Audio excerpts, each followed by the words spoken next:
नमस्कार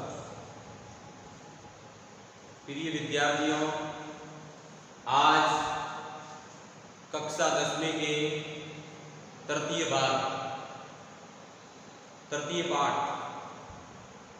सौराष्ट्र गौरवम के तृतीय भाग के श्लोकों का विस्तार पूर्वक अध्ययन करेंगे। अपन ने इसके पहले सौराष्ट्र गौरवम के 2 भागों का अध्ययन कर लिया है। आपको पता ही है कि इनके अंदर, इस पाठ के अंदर राष्ट्र के गौरव का वर्णन करने वाले श्लोक विद्यमान हैं। तो पूर्व में हमने पढ़ा है और आज हम इन श्लोकों का विस्तार पूर्वक अध्ययन करेंगे। राष्ट्र दृष्टि नमस्यामो राष्ट्र मंगलकारिणी यया विना न पश्यन्ति राष्ट्रम स्वनिकट स्थितम। राष्ट्र दृष्टि को नमस्कार है, यानी राष्ट्र की दृष्टि को प्रणाम है। हमारी दृष्टि राष्ट्र के लिए हो, हमारा दृष्टिकोण राष्ट्र के लिए हो। राष्ट्र मंगलकारिणी और राष्ट्र के मंगल के काम में हमेशा लगे हुए रहें।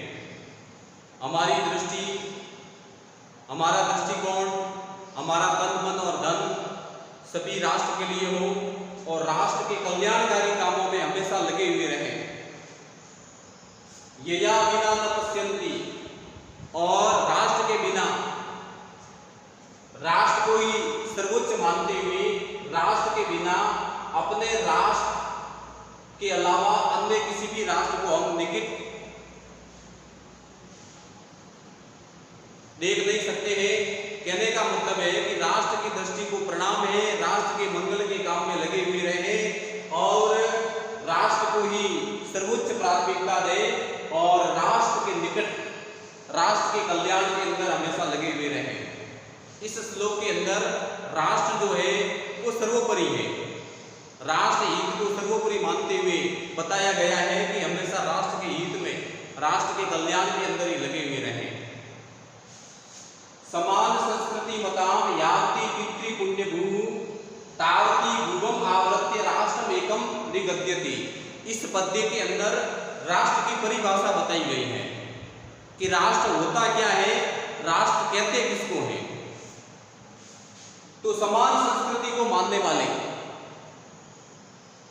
यावती पितृ पुण्य भूमि, और जो पितृभूमि को मानते हैं, राष्ट्र को एक पितृभूमि के रूप में दर्शन करते हैं और पुण्य भूमि के रूप में राष्ट्र का दर्शन करते हैं।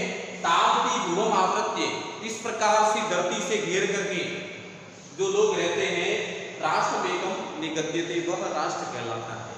इस पद्य के अंदर राष्ट्र की परिभाषा बताई गई है कि राष्ट्र कहते किसको हैं। तो इसमें यह बताया गया है कि समान संस्कृति को मानने वाले, यानी एक ही संस्कृति को मानने वाले लोग जहां पर रहते हो और वहां पर रहने वाले लोग राष्ट्र जो है या संस्कृति को पुण्य भूमि मानते हो, राष्ट्र की जो भूमि है उसको पुण्य भूमि मानते हो और पितृभूमि को मानने वाले लोग हो।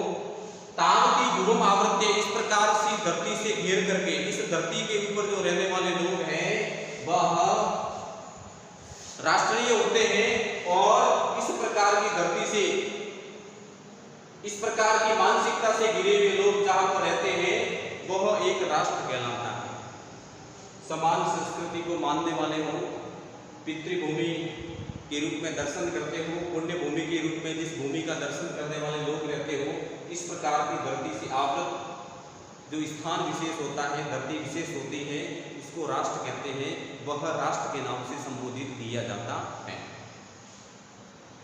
पितृभूत्वम पुण्यभूत्वम द्वयम यस्य न विद्यते तस्य स्वत्वम तत्र राष्ट्रम भवितुम न किलहति।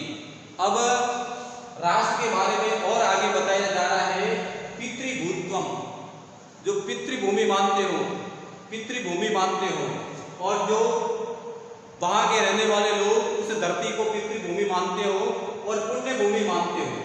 और जो व्यक्ति राष्ट्र के अंदर रहने वाले जो है वो अपने राष्ट्र को पितृभूमि और पुण्य भूमि ये दोनों ही जिसके अंदर भाव नहीं हो और दोनों की दृष्टि से जो राष्ट्र को नहीं मानते हो, तस्य स्वतम तत्र राष्ट्रम भवितुम न किलारसी, उसको हम राष्ट्र नहीं कह सकते हैं। राष्ट्र वही होता है जो राष्ट्र के अंदर रहने वाले लोग उस राष्ट्र को, उस धरती को पितृभूमि मानते हो और पुण्य भूमि मानते हो। ये दोनों भाव जिसके अंदर विद्यमान हो वो राष्ट्र के हितैषी होते हैं। और ये दोनों ही भाव जिसके अंदर नहीं हो वह राष्ट्र का कल्याण नहीं कर सकते, वह राष्ट्र के हितैषी नहीं बन सकते। इसलिए राष्ट्र को पितृभूमि भी माने और पुण्य भूमि भी माने। राष्ट्र से उत्थान पतने राष्ट्रीय अवलंब ही भवत सर्वदा तस्मात् शिक्षणीयास्तु राष्ट्रीयः। अब राष्ट्र का उत्थान और राष्ट्र का पतन राष्ट्र के अंदर रहने वाले लोगों के ऊपर निर्भर करता है। राष्ट्र के अंदर रहने वाले लोग हैं, राष्ट्र के अंदर रहने वाली जनता है, उसके ऊपर राष्ट्र का उत्थान और पतन निर्भर होता है। भवत सर्वदा तस्मात् शिक्षणीयास्तु राष्ट्रीयः। इसलिए हमेशा राष्ट्र हित की, राष्ट्र को सर्वोपरि मानने की, देश प्रेम की, मातृभूमि के प्रति प्रेम करने वाली शिक्षा देने की आवश्यकता है। क्यों? क्योंकि राष्ट्र का उत्थान और पतन राष्ट्र के अंदर रहने वाले लोगों के ऊपर निर्भर करता है। इसलिए राष्ट्र के अंदर रहने वाले लोगों को इस प्रकार की शिक्षा देनी अति आवश्यक है। विद्या शस्त्रम शास्त्रम वे विद्ये प्रतिपत्तये शस्त्रेण रक्षयते राष्ट्रे शास्त्र चर्चा प्रवर्तते। यहाँ पर दो प्रकार की विद्या बताई गई है। पहली जो विद्या है वो शस्त्र विद्या है और दूसरी विद्या है वो शास्त्र विद्या है। ये दो प्रकार की विद्या मानी जाती है। शस्त्रेण रक्षयते राष्ट्र, शस्त्र के द्वारा, शस्त्र के माध्यम से राष्ट्र सुरक्षित होता है, शस्त्र के द्वारा राष्ट्र की रक्षा की जाती है। और जब राष्ट्र रक्षित हो जाता है तब शास्त्रों की चर्चा करनी चाहिए। राष्ट्र सभी ओर से सुरक्षित हो, राष्ट्र के सभी ओर से सुरक्षित होने पर शास्त्रों की चर्चा करनी चाहिए, शास्त्रों की चर्चा में प्रवृत्त होना चाहिए, शास्त्रों को पढ़ना चाहिए। तो प्रिय विद्यार्थियों, आज अपन ने राष्ट्र के बारे में बताया है। पहले तो इस श्लोक के अंदर राष्ट्र की दृष्टिकोण के बारे में बताया है कि हमारा राष्ट्र के प्रति दृष्टिकोण किस प्रकार का हो। इस पद्य के अंदर राष्ट्र की परिभाषा बताई गई है कि भाई किस प्रकार के लोग जहाँ रहते हो वो राष्ट्र कहलाता है।